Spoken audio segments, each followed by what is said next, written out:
Alright, selamat pagi, siang, sore, dan malam teman-teman semua. Balik lagi di CCDM, Cari Cuan dari Motret. Sama saya Pusui Heros dan Kang Azmi Files. Alright, oke. Materi kali ini kita mau ngebahas apa nih Kang Azmi nih? Kita bakal ngebahas wave atau sedikit sejarah. Oke. Wave itu apa sih? Wave itu gelombang, ombak perubahan. Oke, ombak perubahan. Yang merubah landscape fotografi. Iya. Kalau kemarin kita sudah bicara tentang persaingan ke depan, kita harus mundur dulu sedikit nih. Yes. Apa aja yang pernah terjadi di industri fotografi? Throwback dulu. Throwback sedikit ya. Dan yang kedua akan membahas tentang photopreneurship radar diagram. Oke, mantap. Ini nih, Radar seru. diagram. Hasil Oke. analisa paling enggak kita bisa membagi menjadi 3 era ya. 3 era. 3 era industri fotografi. Alright. Oke, yang pertama adalah era analog. Analog. Mungkin itu sekitar tahun 70, 80 sampai 90-an lah ya kali. 90-an ya. Kira-kira ya. Oke. Sebelum era digital di 2000 ya. 2000-an. Oke. Beberapa bulan lalu saya lihat di salah satu grup fotografer senior. Jadi beliau sempat menulis nih, umurnya mungkin sekarang udah 60-an sekian ya. Seumur Jadi, sama Kang Azmi ya? oh beda lah. Oke. Jadi beliau menulis begini Om, saya pun kaget. Jadi saat dia jadi fotografer komersil tahun 80-90-an, di Jakarta itu hanya ada 10-20 orang fotografer komersil. Oke, yang terdaftar atau Yang ya mungkin yang bisa dibilang laku ya. Yang kelihatan banget kelihatan gitu ya. banget ya Oke. saat itu gitu. Dan bayaran mereka per hari itu 1.000 sampai 3.000 dolar. seriusan? Per hari. Satu hari, Satu hari. 1.000 sampai 3.000 dolar. 3.000 dolar gitu. Jadi bayangin ya semahal itu saat itu fotografi dan mungkin pelakunya belum begitu banyak ya. Alright. Muncul nih ombak besar Oke. gitu ya. Ombak besar itu kapan? Itu adalah saat era kamera digital tahun 2000-an. Oke. Nah, saya masuk di masa transisi itu. Sempat ngalamin kamera analog, Oke. sempat juga dibayar pakai hitungan roll, Oke. tapi saya banyak belajar dan sampai sekarang akhirnya ya di era Nah, digital. Digital ini. Ada lagi gelombang baru nih, gelombang disrupsi dan perubahan yang baru. Yes. Paling enggak kalau kita coba analisa adalah di era sekitar 2010 mungkin ya. Oke. Instagram muncul tuh tahun Sosial media kok ya kurang lebih 2009 2010-an Ya, lah ya. kayaknya ya. mulai ramenya ya, didukung handphone makin bagus gitu kan. Ya, betul. Nah, 2010 itu wave lagi nih, ada gelombang besar lagi nih. Dibilang besar nggak sebesar perpindahan dari analog ke digital, tapi ada gelombang cukup besar. Oke. Mulai muncul istilah content creator. Content creator. Oke. Ya, kalau dulu kita nyebut diri kita fotografer, videografer, kameramen kan gitu ya. Mulai muncul istilah content creator. Dan ini content creator juga udah jadi pekerjaan Udah ya. pekerjaan. sekarang ya. Iya. Dan kita di industri fotografi harus pinter-pinter membaca dan memposisikan diri nih. Of course. Yes. Harus bisa menjadi content creator juga. Dan uniknya platform Instagram ini sudah bisa menjadi galeri Ya, Iya kan? Ya, benar. untuk jualan. Untuk jualan. Sekarang gak sedikit pekerjaan komersial yang misalkan dulu-dulu katakanlah perusahaan multinasional atau perusahaan penerbangan misalkan gitu ya. Di era analog dulu mungkin di era sebelum Big Wave mereka pasti akan mencari tadi fotografer-fotografer ternama tadi. Yes. Kalau sekarang mungkin tinggal buka Instagram, Ya, cari content creator dan itu terjadi gitu. lihat portofolionya. Lihat portfolionya. Bagus atau enggak, Betul. cocok atau enggak, langsung Bungkus. bungkus. Nah, jadi itu small wave-nya lah ya. Small Kita wave. perubahan dan kita pelaku industri fotografi harus beradaptasi juga. Oke. Dan ya kita juga mungkin bisa memaksimalkan nantinya website untuk Betul. layanan database Ya, persis. dan digital marketing. Ini dia Om Fusi dong, jagonya dong. Kang Azmi juga jagonya. Iya benar, digital marketing, internet marketing itu harus kita kuasai dan database ya. Betul sekali. Oke. Nah, yang ketiga nih, wave atau gelombang besar yang sedang kita alami sebetulnya, The new normal, the new normal. the new wave. Kemarin COVID itu membawa kita ke ombak yang besar lagi dan merubah lagi landscape Oke. yang kita belum tahu nih. Oh. Dan produk-produk baru, inovasi-inovasi baru juga terjadi di sini nih. Terjadi, Di pasar. pasti. Yang enggak kepikiran sebelum the new normal ini. Benar. Ya kan? Nah, cuma paling enggak Saya menciptakan tools nih Om Fusu ini. Buset, menciptakan. Oke. Oke, toolsnya apa nih kira-kira Kang? Ada yang kita Penasaran sebut nih saya nih. namanya photopreneurship radar diagram. Photopreneurship radar diagram. Nah, Oke, ada jadi gambarnya ya di atas ada ini gambarnya ya. Yes. Oke. Jadi ini apa sih? Nah, ini adalah diagram supaya kita bisa survive Oke. di dunia fotografi sebagai entrepreneur. Alright. Kita nggak bicara fotografer sebagai jurnalis, sebagai seniman, nggak, tapi sebagai entrepreneur. Oke. Artinya kita cari makan buat diri kita sendiri nih, atau buat tim kita nih ya. Nah paling nggak kita harus aware mengenai 5 hal ini. Apa aja nih Kang? Yang pertama dari bawah dulu nih ya. Oke. Dari bawah fundamennya ada basic fotografi Basic fotografi. dan basic lighting. Oke. Turunannya nanti agak banyak juga nih. Oke. Basic fotografi ya tentang mengerti exposure ya gitu ya. Mungkin sampai ujung-ujungnya mengenai basic retouching atau Oke. basic editing lah ya, belum Oke. retouching. Oke. Seperti yang biasa dilakukan kalau di era dulu adalah kamar gelap. Ya. Benerin kontras, benerin warna. Kalau sekarang mungkin ilangin jerawat, ya kayak gitu itu masih di basic lah, harus bisa. Apalagi nanti kalau misalkan mau lanjut ke photo manipulation ya Kang. Oh ya? ya itu lebih jauh lagi Jelas, kan, gitu dasarnya harus kuat dulu. Yes, betul sekali. Nah yang kedua basic lighting, harus ngerti, harus menguasai. Karena fotografi itu kan melukis dengan cahaya ya, Iya. dari terminologinya. Grafos. Yes. Fotografi kan dari bahasa Yunani, Yunani, ya kan ya. Fotos dan grafos, fotonya itu adalah cahaya dan grafosnya itu menulis atau misalkan melukis. Melukis, Ya kan? betul. Jadi fundamen lightingnya harus paham. Of course. Arah cahaya, karakter cahaya itu harus paham. Ya nanti foto yang dihasilkannya pasti beda-beda kan. Betul. Cahaya dari mana, powernya Betul. berapa. Betul. Karakternya, moodnya yang mau kita buat seperti apa, itu kan dari lighting. Yes. Nah, yang ketiga ada tentang art sama taste. Oke, ada art sama taste. Ngaruh Ya. banget ya kayaknya ya. Ngaruh lah zaman sekarang tuh Iya. kan selera foto tuh makin tinggi. Makin tinggi, makin unik-unik. Makin unik-unik. Heeh. Dan kita harus selalu mengembangkan itu terus, harus mengikuti dan mengembangkan skill kita soal seninya gitu ya. Yang keempat ada communication skill sama interpersonal. Alright. Ini menarik nih. Jadi entrepreneur sekaligus jadi fotografer harus bisa komunikasi. Oke. Komunikasi itu bukan gak mesti harus pinter ngomong, karena ada extrovert, ada introvert Ya, gitu betul. kan. Dan setiap lawan bicara kita pasti beda-beda. Pasti kan? beda-beda. Nangkapnya juga. Ya. Betul. Oke, jadi kita sebagai photopreneurship juga harus punya rasa empati yang lebih Oh iya dong. pada lawan bicara kayak kita. Iya. Lawan bicara kita itu kalau kita jadi entrepreneur nih ya, bisa jadi ke tim kita, Yes.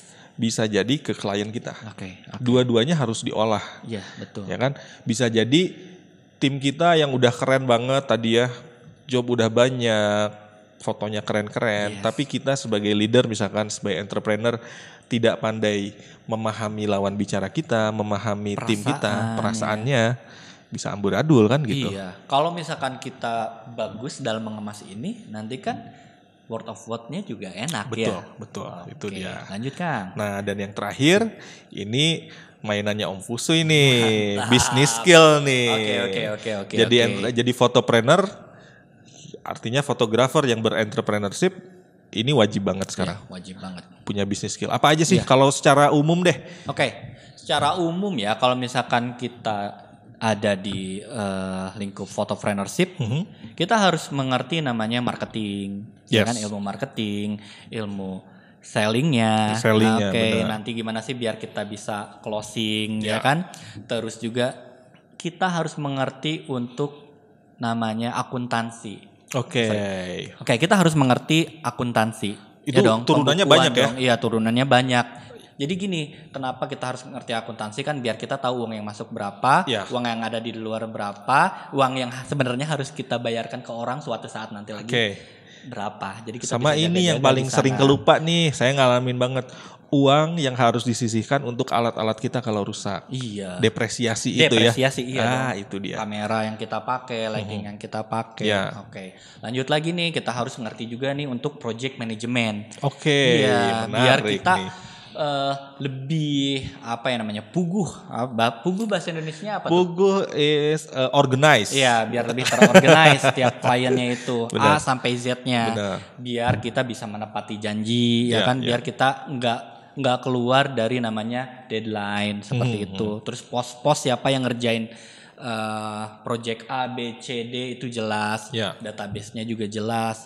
Link-link di Google Drive-nya atau di Dropbox segala macam itu jelas kan, itu diatur juga di project management. Radar diagram 5 poin itu. Betul. Nah, tinggal seperti ini. Tinggal kita mengukur. Yes. Gitu.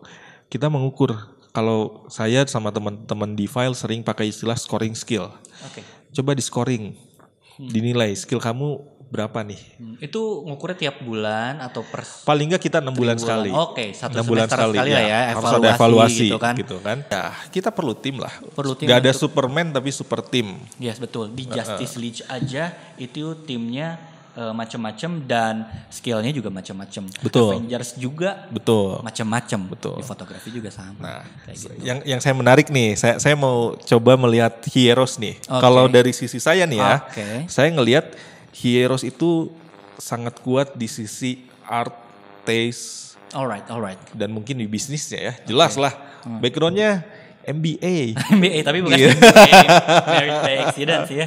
Gitu, jadi kalau di diagram tadi kebayang dong, artnya nilainya oke, penuh lah katakannya gitu ya, atau skornya tinggi, di bisnisnya skornya tinggi. Nah, terus apakah Om Fusui di komunikasi, basic fotografi, lighting itu semua tinggi juga atau perlu partner? Enggak. Contohnya kayak misalkan lighting.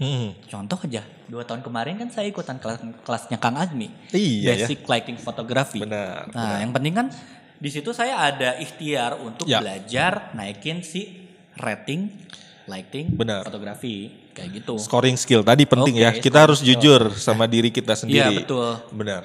Dan sampai sekarang juga saya masih sering konsultasi sama Kang Azmi mengenai lighting fotografi. Betul. Biar naik terus dong. Dan kalau misalkan komunikasi, kalau saya pembawaannya emang agak serius ya. Nah, jadi kalau misalkan ke klien yang herei, saya biasanya nyodorin teman saya yang emang tukang frekuensi. Iya, jadi biar frekuensinya sama-sama enak. Jadi kita tahu lah posisi mana, ngadepin orangnya siapa yang maju ke depan. Kalau saya seperti itu. Itu mirip di file pun sama. Oh gitu. Saya kalau tadi saya bisa mengukur tadi di diagram tadi ya. Mungkin basic fotografi, basic lighting, saya cukup kuat. Art and taste ya so-so lah. Saya coba ngikutin tapi saya bukan yang seniman banget juga gitu ya. Kalau ngelihat referensi Kang Azmi? Saya cenderung ke fotografer yang gimana ya? Fotografer lama yang cenderung memang yang dicari adalah engage antara kita sebagai fotografer dengan orang yang difoto. Ada salah satu fotografer favorit saya itu Peter Lindbergh. Alright. Nah, itu tuh jadi yang dia bikin adalah koneksi antara kita dan orang yang kita foto. Jadi communication skill yang diutamakan. Balik lagi ke tadi tim. Nah, meskipun untuk communication skill saya nggak jelek-jelek amat lah. Untuk ngobrol dengan talent kita, dengan klien kita, itu bisa gitu ya. Tapi ada satu sisi misalkan kondisi lain butuh heureuy yang makan energi heureuy panjang lah gitu ya, atau yang orang bacotnya banyak. Nah, gitu.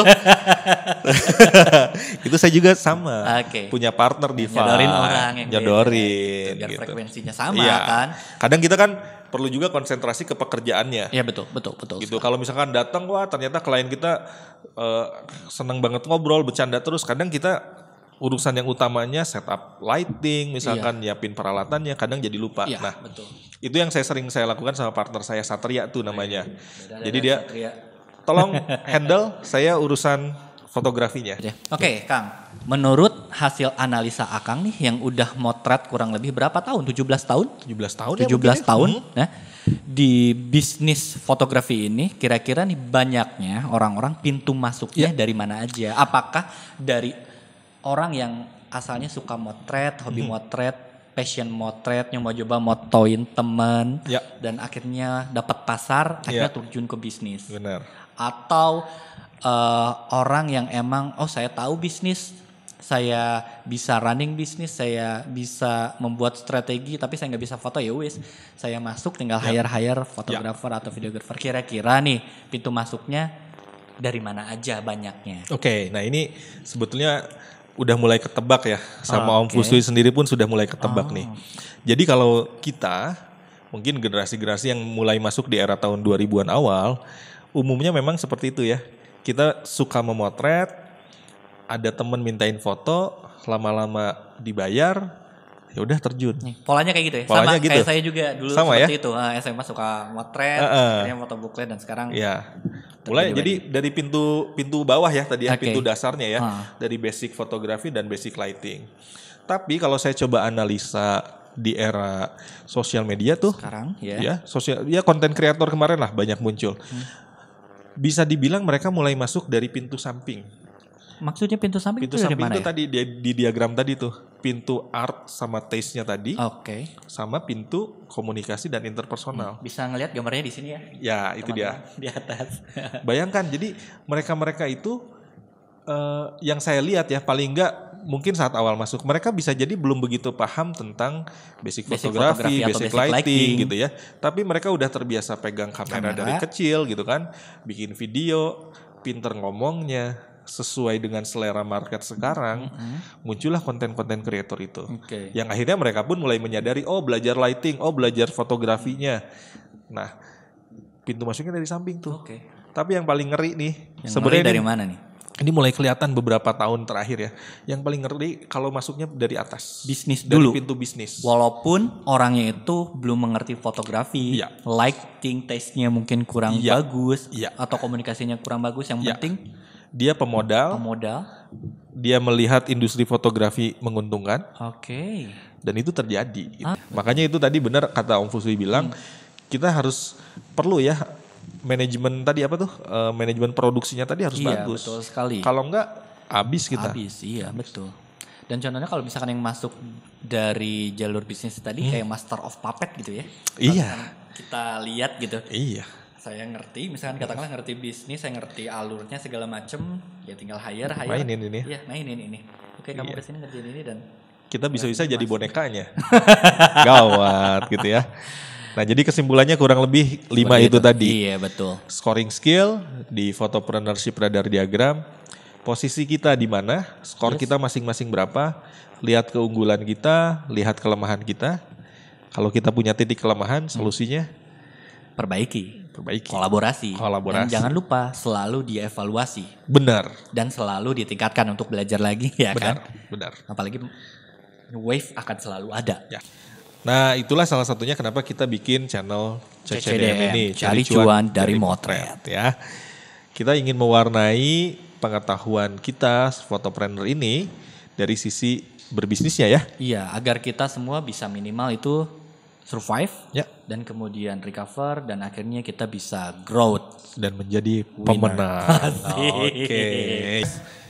Ini nih yang satu lagi yang menarik nih. Oke, apa nih? Kita bahkan bikin bootcamp webinar selama 14 hari. Buset, 14 Cari hari. cuan dari Motret. Oh iya, dan ada juga ini ya, bintang tamunya ya nanti ya. Bintang tamunya.